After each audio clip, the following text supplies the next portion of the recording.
우리 말씀을 받기 전에 우리 함께 기도합시다. 하나님, 오늘도 주의 말씀 가운데 들려지게 하시고 그 말씀의 은혜가 풍성하게 해달라고 우리 합심하여서 함께 기도하겠습니다. 역사하시는 하나님 아버지 감사합니다. 오늘 주님 앞에 나온 주의 성도들을 어제 기억하여 주시고 주의 말씀을 듣고 전합니다. 전하는 자나 듣는 자가 하나님 동일하게 하나님 주의 음성을 듣게 하시고 그 말씀으로 하나님 우리가 힘입어 살아갈 수 있는 주의 성도들 되게 하여 주시옵소서.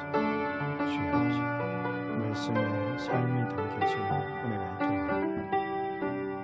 우리의 삶에 하나님의 말씀을 전하게 하여 주시옵소서. 오늘 말씀을 주게 주시옵소서. 말씀을 삶을 살아가게 해주시옵소서. 사랑의 하나님 감사합니다. 우리의 예배 가운데 함께 하시고 우리의 예배를 받으시는 주님, 오늘 이 시간 우리가 말씀을 듣습니다. 우리의 삶이 말씀으로 나타나게 하시고 말씀이 우리의 삶을 붙잡을 수 있는, 지배할 수 있는 그런 삶을 살아내는 주의 성도들이 되게 하여 주시옵소서. 예수님의 이름으로 기도드리옵나이다. 아멘. 할렐루야. 오늘도 하나님의 말씀으로 우리의 영육이 강건하는 역사가 있기를 주의 이름으로 축원합니다. 여러분, 올해 우리 교회 주제가 있었습니다. 주제가 뭐였습니까? 나는 주님 만나리. 제가 신년에 설교를 하면서 우리가 주님을 만나기 위해서 어떻게 해야 된다라고 이야기를 했죠? 말씀과 기도로 주님 앞에 나아가야 주님을 만날 수 있습니다 라고 이야기를 했습니다. 그래서 우리가 올해 40주 정교인 성경 읽기, 유초동부부터 시작해서 모든 성도들이 통독을 한번 해봅시다 라고 건면을 했습니다. 여러분, 3층에 이제 본당에 올라오는 길에 보면 계단에 성경 통독 스티커를 붙이는 표가 이렇게 마련되어 있습니다. 구역별로 나누어져 있는데 여러분들의 이름이 있을 거예요. 이름이 없는 분들은 말씀하시면 적어 드릴 거예요. 3층 로비에는 또 보면은 사랑의 온도계가 있습니다. 여러분들이 성경을 한 권 한 권 읽어 나갈 때마다 빨간 볼을 받으셔서 그 사랑의 온도계에다가 빨간 볼을 넣어주시면 온도가 이제 올라가겠죠. 하나님을 향한 사랑의 온도가 올라가게 될 거예요. 그리고 기도회에 적극적으로 나오시라고 건면을 했습니다. 여러분, 월 한 번 정도라도 새벽 예배 또 금요 성령 집회 이렇게 참석할 수 있도록 3층에 기도 작정서가 있어요. 기도 작정서가 있으니까 작정을 하셔가지고 제출을 하시면은 들어오는 입구에 보면은 로비에 3층 본당 입구 벽에 보면은 기도 사다리가 있는데 거기에 여러분들의 이름이 붙게 될 겁니다. 다음 세대들이 또 우리 자녀들이 여러분들의 기도의 모범을 통해서 살아날 줄 믿습니다. 적극적으로 참여하셔가지고 주님을 만나고 또 살아있는 믿음으로 그렇게 신앙생활할 수 있는 저와 여러분 되시기를 소망합니다. 우리가 주님을 만나기 위해서 말씀과 기도라고 이야기했어요. 근데 이 세 가지가 있다고 했죠. 또 하나 더 있었어요. 뭐가 있었습니까? 회개가 더해져야지 주님을 만날 수 있다라고 이야기했는데, 우리가 예수를 믿는 신자가 되었다 할지라도 이 땅에서 살아가는 동안에 죄를 짓지 아니하고 살아갈 수가 없습니다. 그만큼 우리가 연약한 사람들입니다. 우리가 권원적인 제사함은 이미 받았지만 그럼에도 끊임없이 날마다 우리의 삶 가운데 죄의 문제를 하나님 앞에 회개하고 용서를 간구하고 나아가야 한다는 거예요. 그러면 그는 미쁘시고 의로사 우리의 죄를 사하시고 우리를 모든 불의에서 깨끗하게 하신다라고 하나님께서 약속하셨습니다. 만약에요, 이 세상에 제사함이 없다, 이 세상에 용서가 없는 그런 세상을 살아간다면 어떨 것 같습니까? 지옥과 같은 세상이 아니겠습니까? 우리가 불완전한 존재이기 때문에 때로는 다른 사람에게 실수할 수도 있고 잘못할 수도 있습니다. 본의 아니게 손해를 끼칠 수도 있습니다. 근데 만약에 이 세상에 용서가 없는 세상이라면 정말 살벌하겠죠. 서로를 향해서 보복하고 복수하고 보복만 하는 그런 세상이 되겠죠. 성경에서는 제사함, 용서에 대해서 여러 가지 말로 표현을 하고 있습니다. 근데 그 중에서 빛을 탕감받았다라는 의미를 가지고 있는 말씀이세요. 오늘 우리가 읽었던 이 본문에는 무자비한 종에 대한 비유가 나오고 있습니다. 이 비유는요, 회개에 대한 중요한 메시지를 가지고 있어요. 무자비한 종의 비유는 예수님 당시의 유대인들의 삶이 담겨있는 그런 이야기죠. 그 당시에 유대인들이 로마 제국의 통제 아래 있으면서 그들이 막대한 세금을 내고 있었습니다. 세금으로 막 빚지면서 살아가면서 빚에 막 허덕이면서 고통당하면서 살아가고 있는 거예요. 마태복음 18장 말씀에 초반에 보면 이 제자들이 천국에서 누가 크냐 하면서 막 다툼이 일어났던 것 같아요. 그래서 베드로가 막 화가 났는지 예수님께 이런 질문을 합니다. 21절 말씀을 한번 읽어볼까요? 같이 읽습니다. 시작. 그때 베드로가 나와 이르되 주여 형제가 내게 죄를 범하면 몇 번이나 용서하여 주리이까 7번까지 하오리이까. 형제가 제게 죄를 범하면은 몇 번을 용서해 줘야 됩니까? 몇 번 용서해 줘야 됩니까? 7번 용서해 주면 됩니까? 하면서 이제 질문을 하고 있어요. 베드로가 미워하는 사람이 있었던 것 같아요. 누구라고 언급하고 있진 않지만은 베드로에게 한두 번이 아닌 것 같아요. 여러 번 막 화를 돋구고 여러 번 화가 나게 했던 것 같습니다. 그래서 7번만 용서해 주면 되겠습니까? 하면서 이제 질문을 하고 있는 거예요. 근데 유대인들은 하나님은 인간의 그 동일한 죄에 대해서 2번에서 3번 정도 용서를 하신다라고 그렇게 믿고 있었어요. 또 랍비들은 다른 사람들이 죄를 지었을 때 3번까지 용서를 해야 한다라고 그렇게 가르쳤어요. 베드로의 그 가르침, 랍비들의 그 가르침을 바탕으로 해서 이 베드로는요, 3번보다 더 많이 7번 용서하면 되겠습니까? 제가 어떤 사람입니까? 제가 예수님의 제자 아닙니까? 제가 천국에서 큰 자가 아닙니까? 그런 의기양양함이 있었던 거죠. 랍비들은 3번이라고 이야기하는데 저는 7번까지 용서할 수 있습니다. 이런 질문을 하고 있는 거예요. 그런 반면에 베드로의 질문에는 보면 숨어있는 것이 있어요. 뭐냐면 진정으로 용서할 수 있는 그런 마음이 준비되지 않았다는 거예요. 용서에 대한 부담감이 있다는 거예요. 그러면서 베드로가 7번까지 용서하면 되겠습니까? 라고 질문을 했는데 예수님께서 뭐라고 대답하십니까? 자, 22절 말씀 같이 한번 읽어볼까요? 같이 읽습니다. 시작. 께서 이르시되 내게 이르노니 7번뿐 아니라 7번을 70번까지라도 할지니라. 예수님께서는 7번뿐만 아니라 70번까지 7번에 70번 무슨 말입니까? 490번을 용서해야 된다? 아니죠. 490번이 아니라 490번이라도 용서를 해야 된다. 이렇게 이야기하고 있어요. 무슨 말이냐면 490번 넘게 끊임없이 계속해서 용서해야 된다라고 말씀하고 있는 거예요. 예수님 도대체 무슨 말씀을 하고 있는 거예요? 베드로가 이해할 수 없는 차원의 다른 용서를 말씀하고 있는 거예요.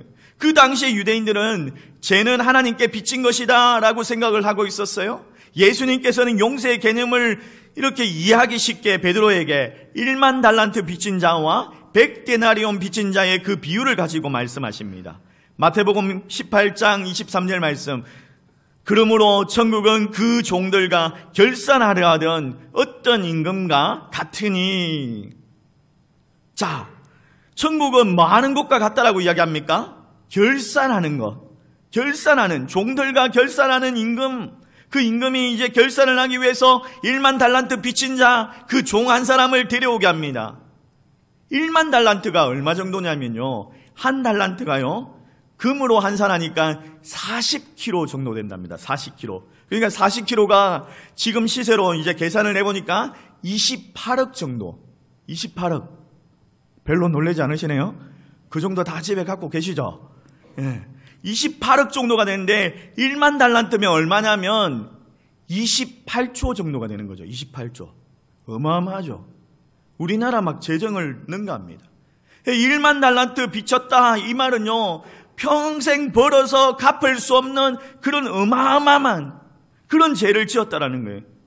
예수님은 도저히 갚을 수 없는 빚, 예수님은 도저히 갚을 수 없는 것을 말하고 있어요. 임금님이 이제 너의 몸과 너의 아내와 너의 자녀들, 너의 가진 것을 다 팔아가지고 갚아라, 이렇게 명령을 합니다. 그랬더니 이 종이 막 무릎을 꿇고 막 사정을 합니다. 조금만 참아주십시오. 제가 다 갚겠습니다. 조금만 참아주십시오. 이러면서 간청을 해요. 임금님이 그를 보고 너무 불쌍하니까 불쌍하게 여기셔가지고 모두 면제해 줍니다. 그리고 놓아줍니다. 그랬더니 이 빚을 당감받은 이 종이 어떻게 합니까? 무슨 일을 합니까? 28절 말씀 같이 한번 읽어볼까요? 같이 읽습니다. 시작. 그 종이 나가서 자기에게 100데나리온 빚진 동료 한 사람을 만나 붙들어 목을 잡고 이르되 빚을 갚아라 하며. 자기에게 동료가 있는데 그 동료가 100데나리온을 빌려간 거예요. 그 동료를 만나가지고 맥살을 잡고 야 돈 갚아라 돈 갚아라 이러면서 막 급박을 하는 거예요. 그 100데나리온이 얼마냐면 한 사람의 일꾼의 품삯이 1데나리온 그러니까 지금으로 한 10만 원 정도 잡자고요. 10만 원 정도 생각하면 100데나리온은 약 1000만 원이 안 되는 그런 돈이에요. 꽤 많은 돈이에요. 그러나 갚을 수 있는 그런 돈 아닙니까? 근데 그 동료를 막 맥살을 잡고 당장 내 돈 내놔라 이러면서 막 급박을 합니다. 그러니까 그 동료도 막 엎드려가지고 조금만 참아주게 내가 반드시 갚겠네 조금만 참아주게 이러면서 막 간청을 합니다. 근데 이 간청을 들어주지도 않고 어떻게 합니까? 감옥에 가두어 버린 거예요. 감옥에 가두어 버린 거예요. 자기는 엄청난 용서를 받았는데 자기 동료는 용서해 주지 않는 거예요. 그러자 그 소문이 다른 종들이 임금에게 가서 모두 막 일러 바쳤습니다. 그 소문을 듣고 임금이 화가 나가지고 그 당감받은 종 불러가지고 1만 달란트 그 종 불러가지고 빚 다 갚을 때까지 가두어 버리겠다 이러면서 감옥에 가두어 버렸어요. 우리가 너무나 잘 알고 있는 그런 비유 아닙니까? 근데 이 비유에 예수님께서 말씀하고자 하는 용서의 비밀이 담겨 있다는 거예요. 그 비밀이 결론적으로 35절 말씀인데 35절 말씀 우리 같이 함께 큰 소리로 읽어보겠습니다. 같이 읽습니다. 시작. 너희가 각각 마음으로부터 형제를 용서하지 아니하면 나의 하늘 아버지께서도 너희에게 이와 같이 하시리라. 예수님께서 하시고자 하는 그 결론적인 말씀인 거예요. 용서를 몇 번 해야 합니까? 이게 문제가 아니라는 거예요. 네가 진심으로 형제를 용서하지 않으면 하나님도 너를 용서하지 않는다. 너무 충격적인 이야기를 하고 있지 않습니까? 하나님의 용서? 하나님의 용서는 구원인데 하나님의 구원이라고 할 수 있는데 조건적인 용서를 말하고 있어요. 그런데 예수님의 그 가르침이 여기서만 그런 게 아니에요. 주기도문에서도 이야기하고 있는데 마태복음 6장 12절 말씀 같이 한번 읽어볼까요? 같이 읽습니다. 시작. 우리가 우리에게 죄 지은 자를 사하여 준 것 같이 우리 죄를 사하여 주시옵고 우리가 우리의 죄를 지은 자를 사하여 준 것 같이 우리 죄를 사하여 주시옵소서. 우리가 죄를 사해 주면 하나님이 우리 죄를 사해 준대요. 그러면 구원받는 건가요? 마태복음 5장 7절 말씀에도 또 나와요. 팔복 말씀인데 같이 한번 읽어볼까요? 같이 읽습니다. 시작.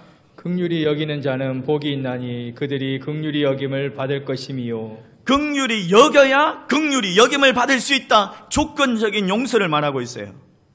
성경을 읽어보니까 혼란이 막 생기지 않습니까? 하나님의 용서는 하나님의 구원을 의미하는데 용서하면 용서받는다, 용서하면 구원받는다, 이런 조건적인 하나님의 용서 용납이 됩니까? 구원은 하나님의 선물입니다. 믿음으로 구원을 받습니다. 그렇게 이야기하지 않았습니까? 근데 조건적인 행위 구원을 이야기하고 있는 거예요. 왜 예수님은 믿음 구원이 아니라 행위 구원을 이야기하고 있어요? 용서해야 하나님의 용서를 받을 수 있다? 이렇게 말하는 것 같아요. 근데 여기서 말씀하시는 예수님의 용서의 비밀을 세 가지로 우리가 생각해 볼 수 있습니다. 예수님께서 말씀하고자 하는 그 의미가 있어요. 진정으로 의미하는 게 뭐냐면 첫 번째는 용서의 진정성이 있느냐. 용서의 진정성이 있느냐. 네가 진짜 용서하느냐. 이 말을 묻고 있는 거예요. 많은 사람들이 누가 나를 괴롭히고 누가 나를 싫어하면은 내가 그 사람을 싫어하고 미워하는 것 당연하게 생각합니다. 근데 실제로 상대방을 미워하면요, 미워하는 그 자신이 괴롭힘을 당하는 거예요. 자기 자신을 괴롭히는 거예요. 용서란 무엇보다도 먼저 용서하는 사람에게 자유함을 주는 거예요. 용서라는 것은 자기를 위한 일인 거예요. 또 마태복음 18장 35절 말씀에 이렇게 이야기하고 있죠. 같이 한번 읽어볼까요? 너희가 각각 마음으로부터 형제를 용서하지 아니하면 마음으로 진정하게 용서하지 아니하면 진정 용서했느냐? 이 말을 묻고 있는 거예요. 예수님께서 이웃을 사랑할 때 어떻게 하라? 내 몸과 같이 사랑하라. 내 몸과 같이. 나 중심의 사랑이 아니라 너 중심의 사랑을 하라. 그렇게 명령하셨죠. 그와 같이 마음으로 너를 용서하는 것처럼 용서하라는 거예요. 내 자신을 용서하는 것처럼 용서하라는 거예요. 내 자신에게는 관대한데 남에게는 엄격하게 그렇게 살지 말고 그렇게 용서하라는 거예요. 한 장로님이 평소에 사이가 별로 좋지 않은 성도, 교회를 잘 오지 않는 거예요. 그 성도를 이제 교회 오라고 초대를 했습니다. 그 성도가 이제 교회를 왔는데 교회가 예배 시간에 성만찬 순서가 있는 거예요. 장로님이 그 성도를 초대했는데도 불구하고 그 성도와 함께 들어와가지고 멀리 떨어져가지고 앉았어요. 그리고 성만찬을 이제 가집니다. 그때 목사님이 이 사실을 알고 예배가 끝난 후에 장로님에게 물었습니다. 장로님은 왜 같이 오신 성도님과 함께 앉지 않냐고 같이 앉아서 성만찬을 나누지 않았습니까? 라고 물었어요. 그러자 이 장로님이 하시는 말씀이 저는 그 사람과 동거래를 한 적이 있었는데 그 사람이 정직하지 않았습니다. 약속을 지키지 않았습니다. 그래서 저는 그 사람을 상대하기가 싫어서 떨어져 앉았습니다. 라고 이야기하는 거예요. 목사님이 이렇게 말씀을 하시는 거예요. 그러면 장로님은 예수님보다 더 위대하신 분이네요. 예수님께서는 가룟 유다가 예수님 자신을 팔아 넘길 거라는 것을 알면서도 그와 함께 앉아서 만찬을 나누지 않았습니까?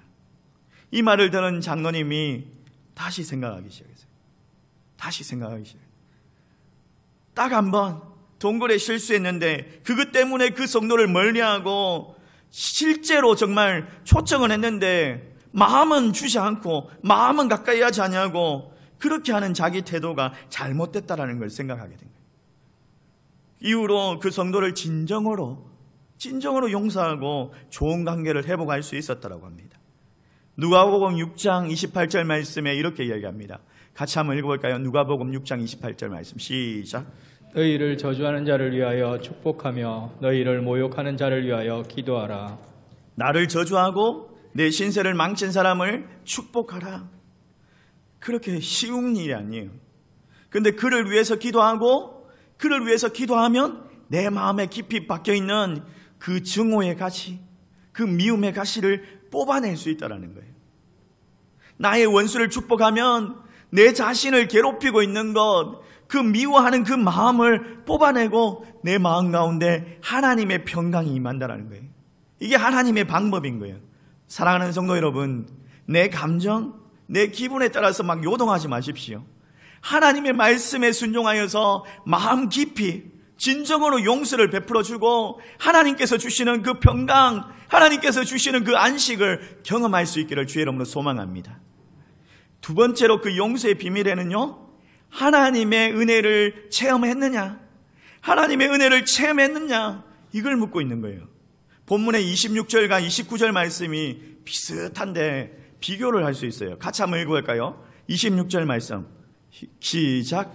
그 종이 엎드려 절하며 이르되 내게 참으소서 다 갚으리이다 하거늘. 자, 29절도 있습니다. 시작. 그 동료가 엎드려 간구하여 이르되 나에게 참아주소서 갚으리이다 하되.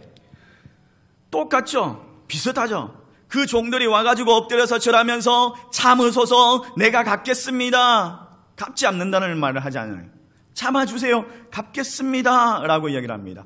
근데요, 다른 점이 있어요. 차이점이 있어요. 뭡니까?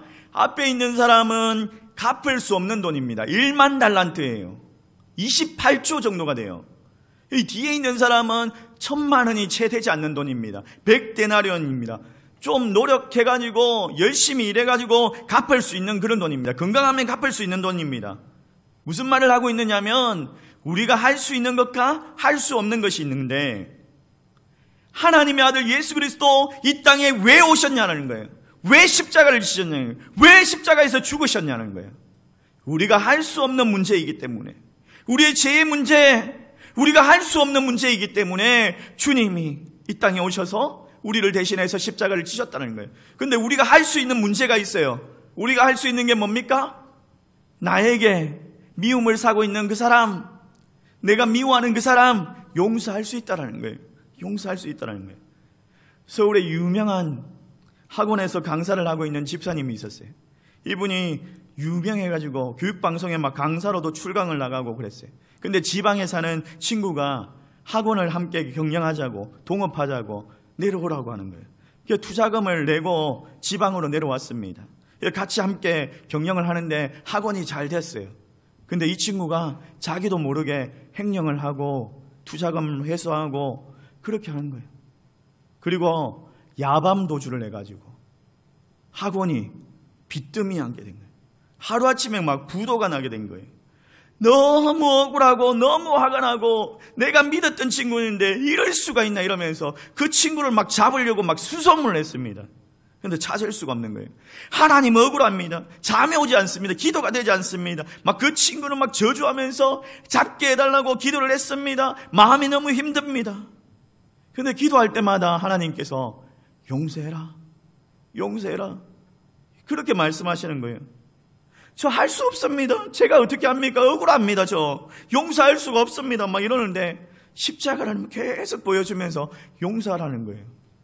내가 너를 위해 이렇게 죽지 않았냐? 용서해라. 계속해서 기도하는데 용서하게 하시는 거예요. 억울함이 아니라 이제는 하나님의 평강을 찾게 되고 다시 힘을 얻어가지고 학원을 막 경영하게 되었다는 거예요.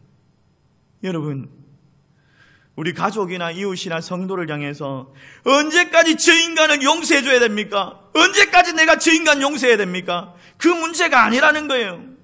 너 정말 용서하지 않으면 하나님도 너를 용서할 수 없다라는 충격적인 말씀을 하고 있는 거예요. 믿었던 사람에게 배신을 당했습니다. 기대했던 사람에게 실망을 당했습니다. 남편에게, 아내에게, 이 자식들에게 용서할 수 없고 사랑할 수 없는데 하나님께서 말씀하십니다. 용서해라. 내가 너를 위해 십자가에서 죽지 않았냐? 내가 너를 용서해 주지 않았냐고. 나를 통해서 너도 할 수 있다. 용서해라고 말씀하시는 거예요. 십자가의 은혜, 그 십자가의 은혜, 하나님의 은혜를 체험한 사람은요, 용서할 수 있습니다. 구원의 확신이 있습니까? 십자가의 은혜를 아십니까? 주님의 은혜를 경험하셨다면 용서로 회복의 역사가 일어날 수 있기를 주의 이름으로 축원합니다. 세 번째로 그 용서의 비밀이 있는데 아가페적인 사랑이에요. 하나님의 그 사랑은요, 조건적인 사랑이 아니라 무조건적인 사랑이죠. 아가페의 사랑이라고 이야기합니다. 아가페의 사랑. 주님께서 우리에게 하신 말씀이 있죠. 내가 너희를 사랑한 것 같이 너희도 서로 사랑하라, 이 말씀을 하셨어요. 이 말씀을 가지고 너희들이 용서를 해야 한다는 거예요. 아픕니다. 용서하기가 힘듭니다. 근데 끌어안고 이제는 용서가 아니라 용납하라는 거예요. 용서를 넘어서라는 거예요. 용납하라는 거예요. 용납해. 아버지의 사랑, 하나님의 사랑을 우리에게 가르쳐주고 있는 거예요. 물고기 중에 유일하게 둥지를 만드는 물고기가 있죠. 가시물고기.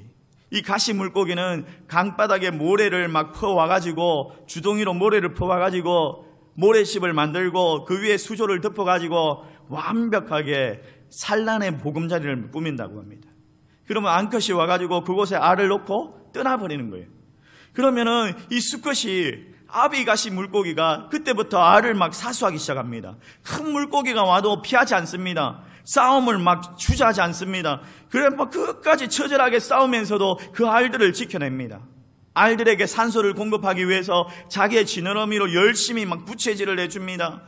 그렇게 15일 동안 아무것도 먹지 아니하고 그 자리를 떠나지 아니하고 알을 막 지키고 보호하다가 기진맥진해가지고 알이 부화할 때쯤에 둥지 옆에서 죽어갑니다. 그러면 알에서 깨어난 이 치어들이 무심하게도 그 아버지 물고기, 그 가시 물고기의 살을 뜯어 먹으면서 성장을 한다고 하죠. 가시 물고기의 치어를 위해서 생명을 바치고 최후에 그의 몸까지 내어주었던 것처럼 하나님께서 그의 아들을 이 땅에 보내주시고 십자가에 죽기까지 우리의 죄의 문제를 용서하시기 위해서 우리의 죄의 문제를 다루어 주셨다는 거예요. 구원은요, 우리가 스스로 받을 수 있는 것이 아니라는 거예요. 우리가 해결할 수 있는 것이 아니라는 거예요. 우리는 1만 달란트 빚진 자와 같이 정말 평생 벌어서 갚아도 갚을 수 없는 그런 죄를 가지고 있었는데, 주님께서 우리를 위해서 십자가에서 죽으심으로 예수 그리스도를 통하여서 우리의 죄가 해결되었다라는 거예요. 그리고 우리에게 말씀하십니다. 이제는 너의 차례야. 너의 차례야. 너가 해야 돼. 넌 용서할 수 있어 라고 말씀하고 있습니다. 너의 죄를 스스로 해결할 수 없지만 내가 용서해 줬잖아. 내가 기다려 줬잖아. 내가 용서해 준 것 같이 너도 할 수 있어. 너도 기다리고 너도 용서할 수 있어 라고 말씀하고 있습니다. 여러분, 우리가 해결할 수 없는 그 죄의 문제를 하나님께서 해결해 주셨습니다. 그러나 우리가 해야 할 일을, 우리가 해야 할 그 용서는 하나님께서 봐주지 않는다라고 말씀하십니다. 예수님께서는 이 용서의 비밀을 말씀하시면서 실천적인 구원을 말씀하시고 존재적인 구원을 말씀하고 있는 거예요. 그냥 머리로만, 교리로만 이해하고 있고 행위적인 계명을 좀 지킨다고 해서 구원받는 그것이 아니라, 주님을 만난 사람이라면, 구원의 확신이 있는 사람이라면, 십자가의 은혜를 체험한 사람이라면 용서할 수 있다. 십자가의 사랑을 안다면은 누구를 용서 못하겠느냐?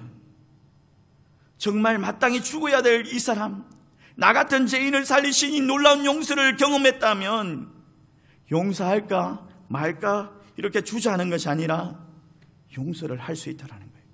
용서해야 된다는 거예요. 7번, 70번까지가 아니라 7번, 70번이라도 계속해서 끊임없이 용서하라고 말씀하고 있습니다. 사랑하는 성도 여러분, 7번, 70번이라도 490번을 넘어서 계속해서 용서할 수 있는 하나님이 기뻐하시는 용서의 그 장으로 살아내는 저와 여러분 되시기를 주의 이름으로 축복합니다.